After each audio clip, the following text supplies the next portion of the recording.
to the UIAAA Connection podcast. GoFan and VNN are proud to be the exclusive sponsor of the UIAAA Connection. Now a combined company, GoFan and VNN provide a seamless integration for digital ticketing and athletic websites. Direct your fans to one place for all your athletic events, communications, and tickets to home and away games. Thank you to GoFan and VNN for their exclusive sponsorship of the UIAAA Connection. Welcome back to another edition of the UIAAA Connection. I'm your host, Mark Hutch Hunter. Today we have as our special guest, Tom Zarate, the Director of Athletics at Northridge High School in Layton, Utah. Tom, welcome to the podcast. Thanks, Hutch. I appreciate you inviting me to be on here. Let's have you begin by sharing with our international audience where you grew up, where you went to school, your first job, those types of things. Yeah, I've probably got maybe one of the more unique upbringings, I guess you could say. I was actually born in Utah. My parents were going to BYU, and then just shortly in that first year of my life, we moved to California. So I lived in California till I was about 10, and then we moved to Mexico for a couple years, where I attended, third and fourth grade or whatever that was at that age, and then we moved back to California and then out to New York. So I kind of call New York home for me. That's where I went to high school. We moved there. I think I was eighth grade, seventh or eighth grade, so in middle school, junior high. And then I graduated from there, and my parents still live there. It's actually upstate New York, so a lot of times when I talk about New York, being from New York, everybody assumes that I'm from the city, but it's very much a rural area in the dead center of the state of New York. So I kind of moved all over the place, right? And changed schools. I think until we moved to New York, I had changed schools every year, until eighth grade. So a lot of changes. I have three younger brothers, so we kind of were tight knit, and that I think adds to my competitive nature that you often see in coaches and athletic directors, right? When you get involved in that kind of Sure. stuff.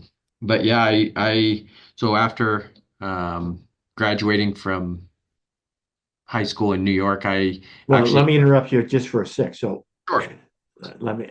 I'm interested. So where in New York? Uh, yeah, probably the biggest city closest to me. I'm like in between Syracuse and Rochester, and like Buffalo. So like Ithaca is sometimes a town that people know. That's where Uh-huh. I was raised there. So Ithaca is where Cornell University is. Right. I was going to say that's where Corn. So you actually grew up in Ithaca then. Yep. So Ithaca, New York. That's what I'll claim. I mean, we were just right outside of Ithaca, but that's pretty much where, yeah, I grew up. So, um, and big, very athletic area. There's just in Ithaca, which is not a very large city. There's three colleges, right, and with strong athletic programs. So, yeah, it was a good area to grow up in. Um, and yeah, I don't know. You want me to continue a little bit past? Well, yeah. So then you went to where'd you go to college? Yeah, so I graduated high school. I ended up in college out in Idaho at Brigham Young University of Idaho. Um, Ended up rooming with a kid who played. He was from upstate New York as well, and I played against him in soccer in high school, and we ended up being good roommates and kind of continued our soccer journey over there too. I participated a lot in the clubs, and I coached the club there for a couple years. Our college club team for soccer. That was kind of my main sport.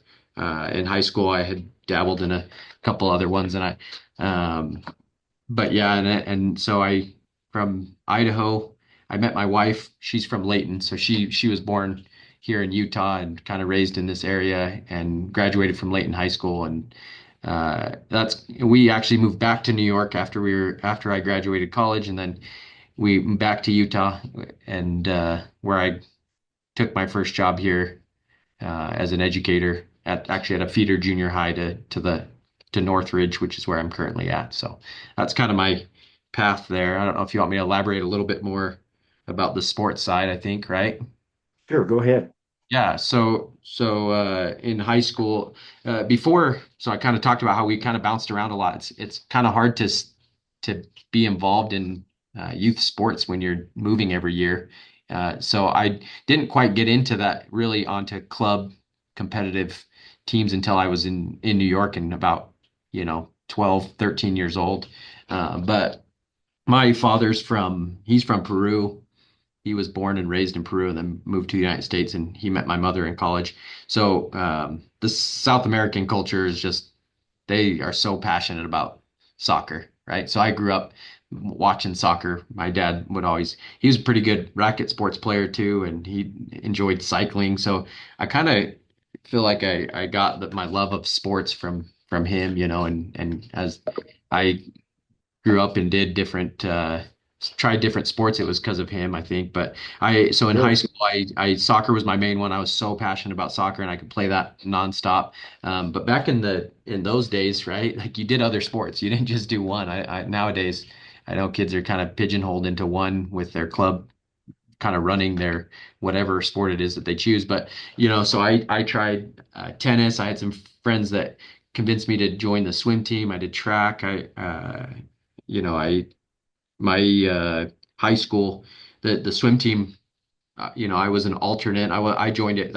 I never swam before freshman year, but like I was an alternate by the end on a team that they were all American. Our medley relay went and set a state record when I was a senior, and they were all American. So like a high success team, right? Very very high competitive school. Even my soccer team, when we were, I was looking back and I've got some old, notes of my high school career. And when I was a junior, that whole year we let in, I think 3 goals, and we had set this. It's still a state record. I was able to find it on the New York high school athletic page that we set a record for like 14, I think it was 14 shutouts in a row that season where we hadn't been scored on almost all season, one in the beginning and then a couple at the end in our last game. But so I was part of, some pretty highly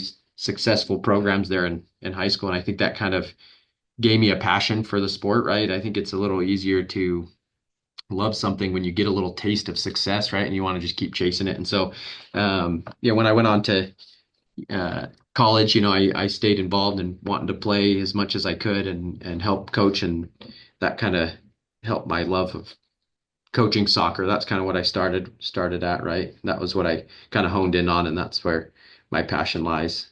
Um, That's awesome. Thanks so much for sharing that. Let's have you. Well, I have one more question about New York. So, not being from there, Ithaca, if I remember right, there you have like the Finger Lakes, and it's like at the south end of one of the Finger Lakes, maybe the middle or the fourth one. Am I right yeah, in that yeah, area? you're spot on. Yeah, right in the middle one, the longest one. Yeah, right in the middle. Okay. Yep. And how Lake. far is that from Binghamton? So to like Binghamton, it's probably an hour. Yeah, we're And probably about. how far to Cooperstown?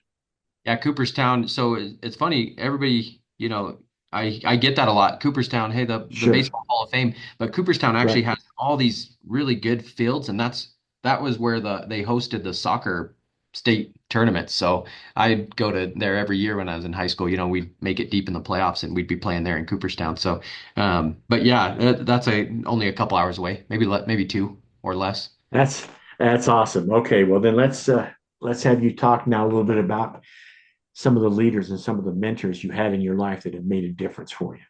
Yeah, yeah.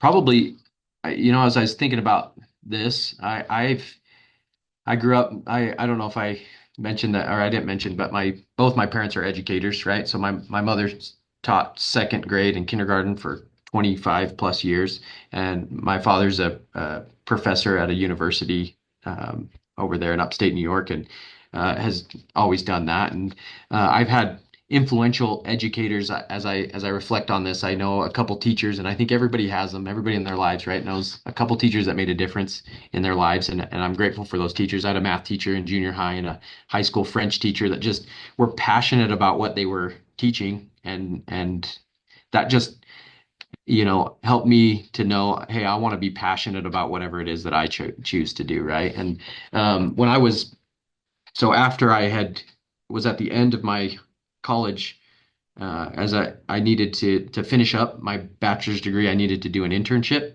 and I was able to do it with another mentor of mine who was an economics professor at Cornell.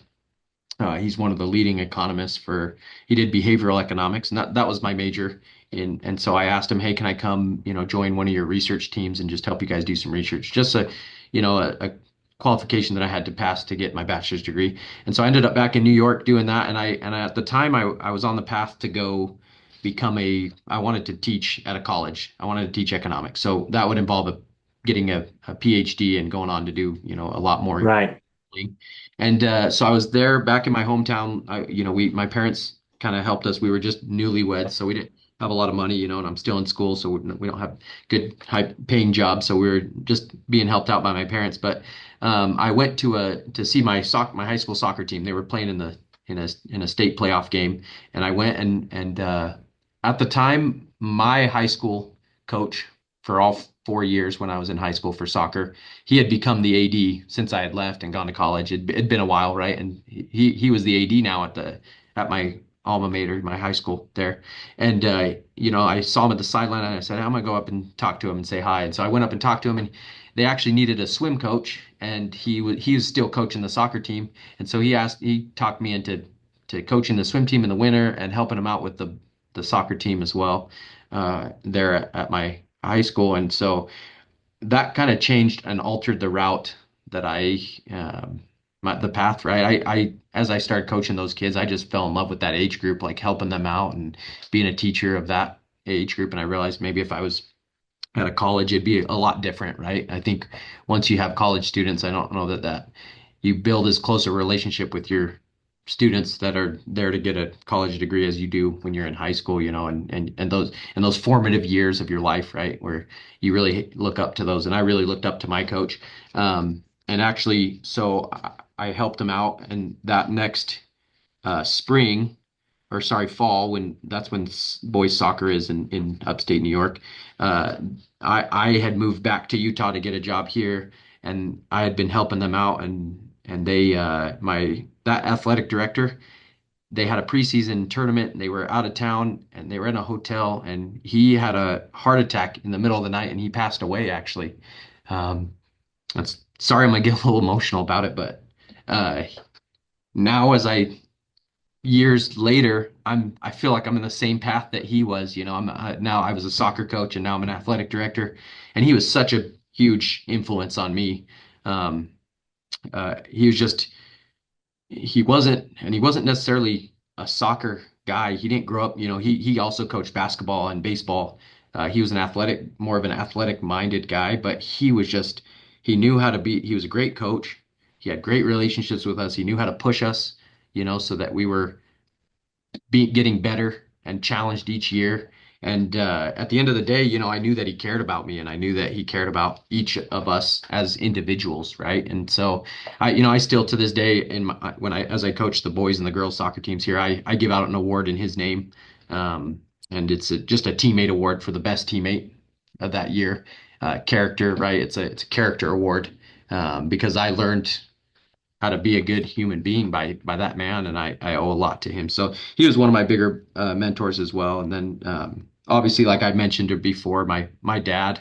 So, I've always grown up. I remember as a kid, it must have been the 2002 World Cup, I think it was, and it was in the uh, Korea. I want to say it was in South Korea, and the games were on like 2 a.m. in the morning in New York, and we'd wake up and watch it together. And, so that just passion that that I've developed over my life. So those are some of the mentors that have inspired me. Those are great leaders. Thanks so much for sharing that. Let me ask you a little bit of a personal question here, Tom. What's your biggest failure or disappointment in life, and what did you learn from it? That's a tough question, right? I think, being involved in athletics, we experience failure all the time, but I don't know that I dwell on a lot of those, now that as I look back, the one thing I did think about in preparation of this question is I took it probably took me 6 years to get through my bachelor's degree in college, and I think that might be sort of a failure. I feel like it put me behind a little bit, just taking so long, and I wish I'd gotten into education a little bit quicker than the route that it took me. But if I'm saying what I'm learning from that, I think that if we're doing our best, and this is what I preach to my athletes all the time, my players, even coaches, right? Like, you got to trust the process, and that you if you're just trying to get better each day, you'll get there. I think what do they say? Comparison is the thief of joy, right? That if we're looking at others and saying they're getting there faster than me, I think that can uh, slow us down, I guess, in our progression, right? And I think it's just you go out and you do your best every day and you try and improve one step at a time. And so even though it took me a long time and probably a couple more years of starting my career earlier might have gotten me a little bit further by now. I don't regret it too much. I'm glad that I'm able to look on that and now I know, hey, I got to work hard to catch up to everybody else. So. Thanks for sharing that. Let me ask you this then. So you began in the Davis district at a middle school. So how did you get to Northridge? And then once you get to Northridge, then how do you become the director of athletics? Yeah, yeah. So when I first took that job at a junior high, it's actually a feeder junior high just here, just it's in Sunset, but it's just next to Layton here. And so I started there, and we bought a house within that first year of me teaching. I had my fourth child. It was kind of a big year for us, but we moved into this new home, and one of my neighbors, I was chatting one day with him, and he was saying he was the head coach of the girls' team here at Northridge, actually. And so I asked him, oh, hey, I just finished college not too long ago. I was coaching in New York. I was coaching in college and I love it. Can I help out? Can I be an assistant? Do you need any help? And luckily, and maybe he's a mentor I should have brought up too as well, but he luckily he gave me a chance right away. He said, "Yeah, I'll take you if you want to help out in the fall here this next year." And so I came on as an assistant here at Northridge coaching the girls soccer team at first.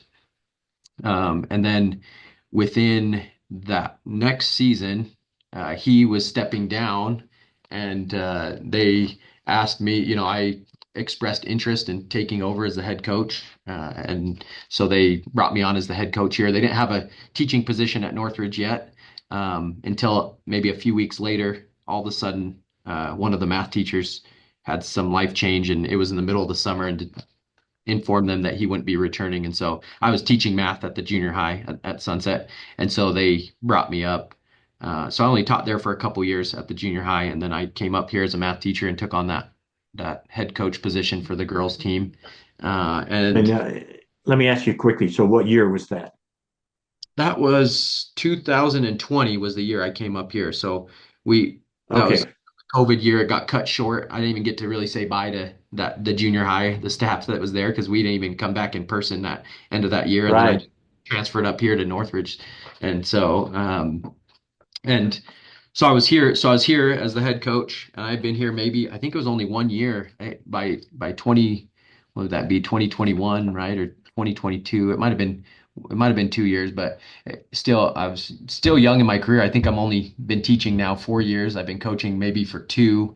And our athletic director here at Northridge, his name is Jason Duckworth. He's actually attended quite a few of the UIAA Right. conferences. He's the one that got me to go to this past conference, convinced me finally to do it because he still teaches here. But anyways, we were getting a new principal, and he decided to step down. And the new principal coming in sent out an email to all the coaches and just said, "Hey, our athletic director stepping down.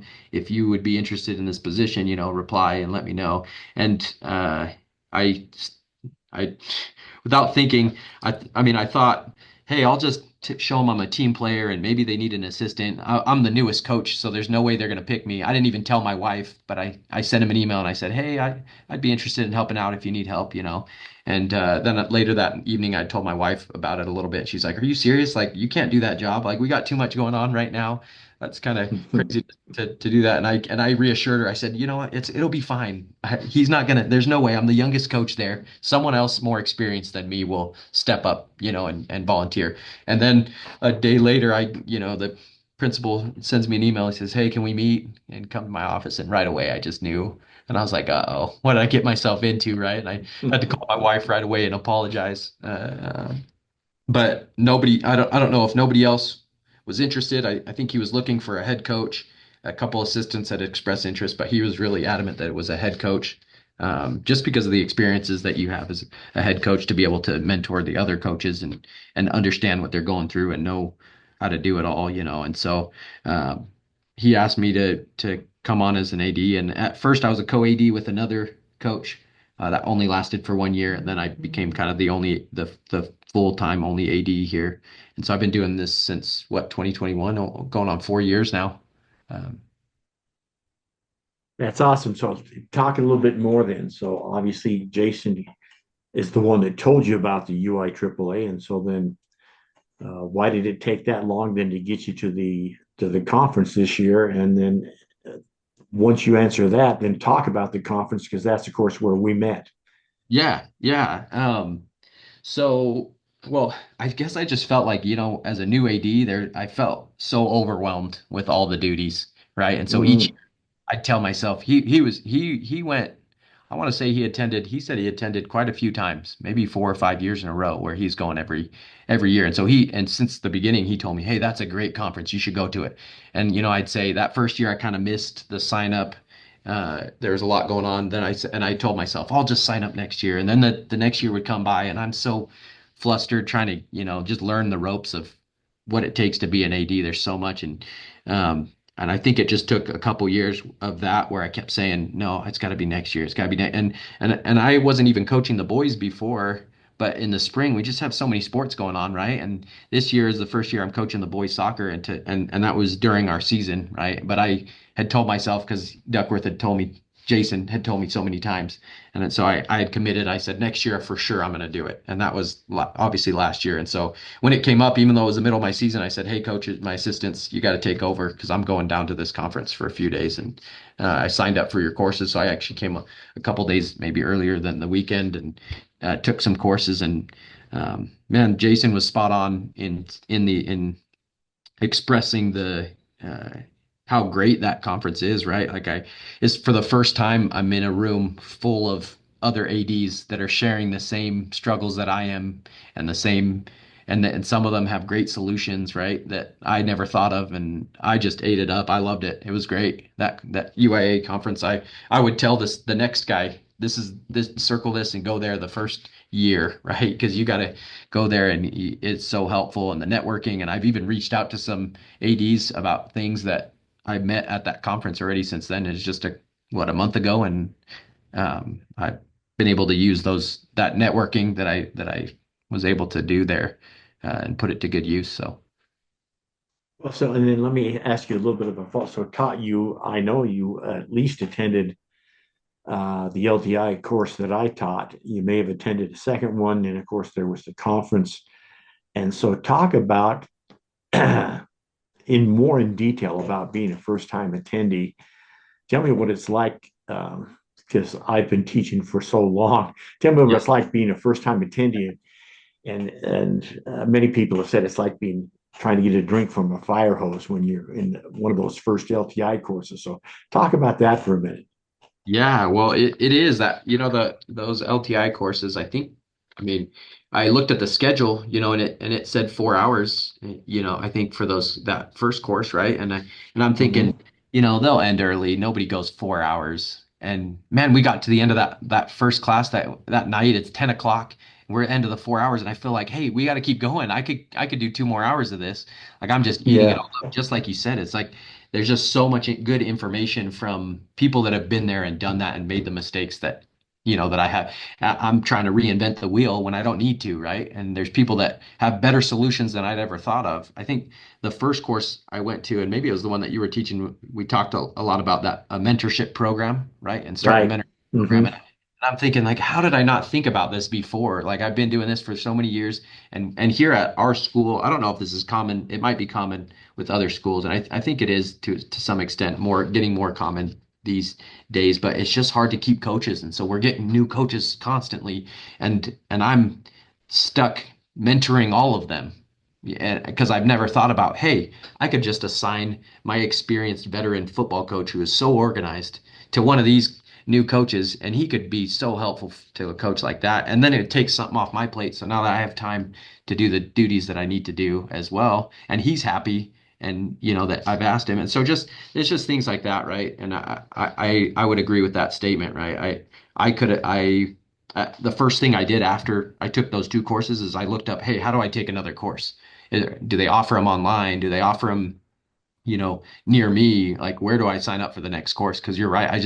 It was so much good information. And I had this notebook in there, and I probably went through 5 pages in just that first class of just writing notes of, hey, this is an idea. This is an idea. Let me take this back to my principal. Let me ask my one coach what he thinks here, because I think he'd be good at helping out with this part of it, and I just had so many ideas. And I've looked through them a couple times here, and we've got some steps going in the right direction to make some changes for next year of some ideas that I've gotten from those courses. So That is excellent. Let me ask you just quickly.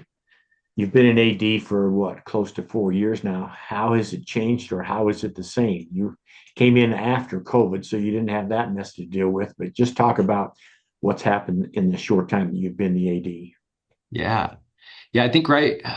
You might, I don't know if you know this off the top of your head, but I think they added boys and girls lacrosse. Did they Hmm. add that right around that too? It might have been 2020 or 2021. It was right around when I It was. was it was after it was supposed to be COVID, and obviously COVID hit, so it didn't actually happen until the spring of 21. Yeah, so I think I was just getting started at the time, so maybe I don't even know before that, but it just, it seems like, and now they're talking, about, and that when the emerging sports comes and they talk, and then we've added, an esports this year, and they're talking about, I know that there's a big push for pickleball. I kind of we had some students that were doing this club pickleball that the state of Utah, someone was organizing, and they're trying to push for that to be the next sport. And I think that's probably the biggest change is like we just keep adding on activities, which is great. I'm all for having something for everyone to get engaged in, right? And be having tried different things growing up, like I'm grateful for those opportunities, but it adds each sport, it just adds a tremendous amount of responsibilities on the athletic director, right? I don't know Yes. that that's going to slow down. I think that keeps coming, right? And so I haven't been doing it super long, right? I think another battle that I've seen since I started becoming athletic director to now, um, the previous AD, he had this kind of award ceremony at the end of the year, and I tried to continue it. And one of the awards that we give out is the 7-letter athlete award, right? If you've lettered on a varsity team 7 times at our school, we that was an accomplishment, right? That means you're doing multiple. Right. You'd have to do for 7 letters, you're doing two or most of the times three sports, right? And as each year I've noticed that number of those awards that we give out has gone down and down and down, and it's something that we've talked about a lot in our athletic department here amongst all our coaches is how do we share athletes and encourage them to participate in multiple sports and not just specialize and focus on one sport, and what are the benefits of that, right? And I think that that's kind of changed athletics a little bit as being an AD, right? Is everybody feels pressure now to be providing a spring. If they're a fall sport, they're also doing a spring, something in the spring and in the summer. And then you have this conflict sometimes between our cross team because they are um, competing at the same time for players that would be doing both. Sorry, did I lose you there? I don't know if it cut out a little bit. Lost my No, I can still hear you. I just can't see your picture. perfect. But yeah, does that make sense though, right? Where Oh, absolutely. now that's evolved, right? And I've seen that change over the last few years a lot, where now I hardly have any kids that are doing multiple sports. And when we do, we're trying to recognize them as much as possible to encourage that in the next generation that, hey, like there's benefits to doing multiple sports, and there's benefits to not, injury prevention and just your coordination and your footwork and just everything that comes from doing different sports. And that helps our athletic program as a school, right? Like if some of my best athletes now that are basketball players decide not to do football anymore, well, that's a huge hit on our football team, right? Like those guys would be contributors on the field. And so that's another change I've noticed. Yeah, that's so well said. Thank you for articulating that. I'm a multi-sport guy, and I can't. Well, we could go on for 2 or 3 hours. So, anyway, just thanks for sharing that. Let me ask you this: what's the favorite part of your job, Tom? My favorite part, I I love that being with athletes and getting to know them and being there in their successes and their failures, like as an athlete, you fail all the time, and I've not been a part of any team that's or seen any team here at our school that's gone undefeated and not lost a single, game. And so, you have those ups and downs, and occasionally we'll have a team that does really good, right? And to be able to celebrate that with those students and get to know them, that's my favorite part. I could go just watch kids that I know participate in sports all the time. I mean, we have neighborhood kids, my kids' friends, when they're playing baseball, I'll take my son, we'll go to a baseball game of this 12-year-old that lives down the street. And I just love seeing that, right? And telling them good job, and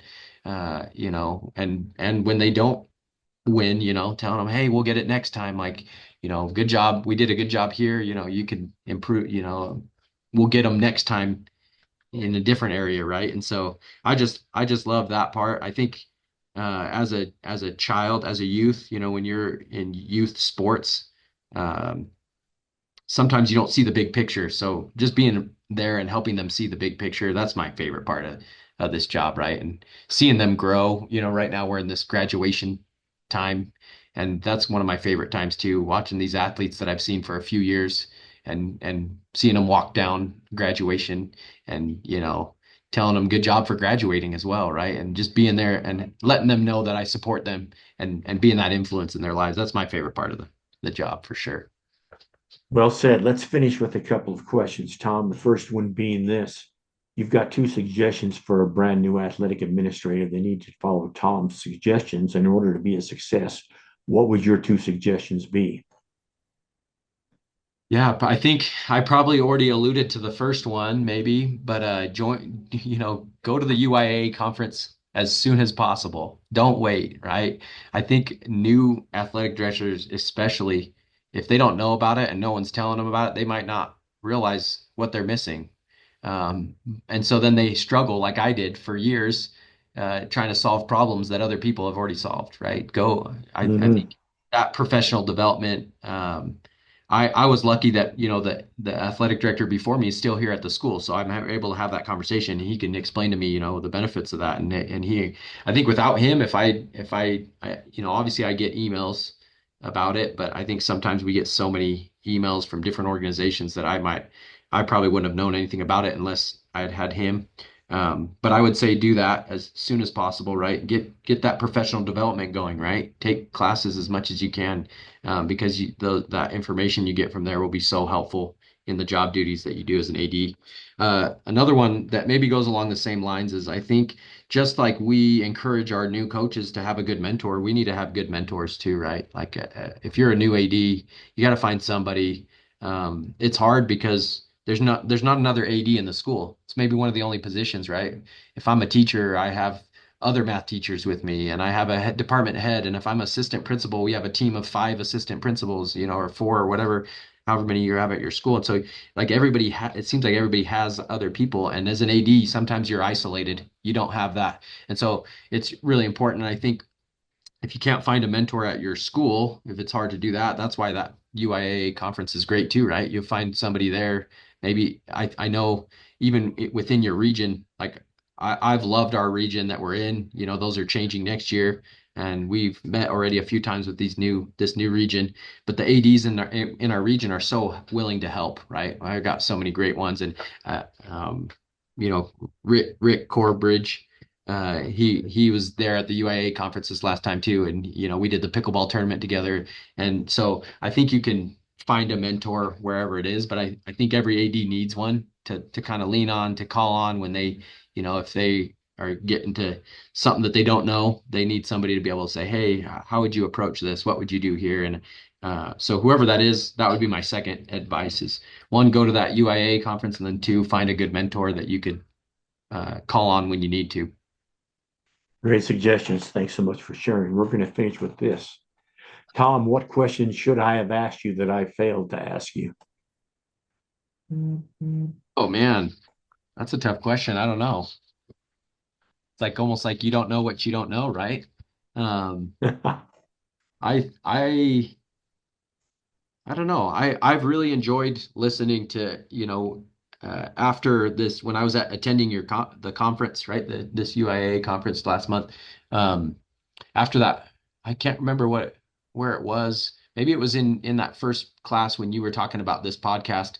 I thought, hey, I wonder who else is on that. He's already interviewed, and I went through your podcast and I went all the way back. I was looking for Jason Duckworth, the AD before me, but I don't think you got him.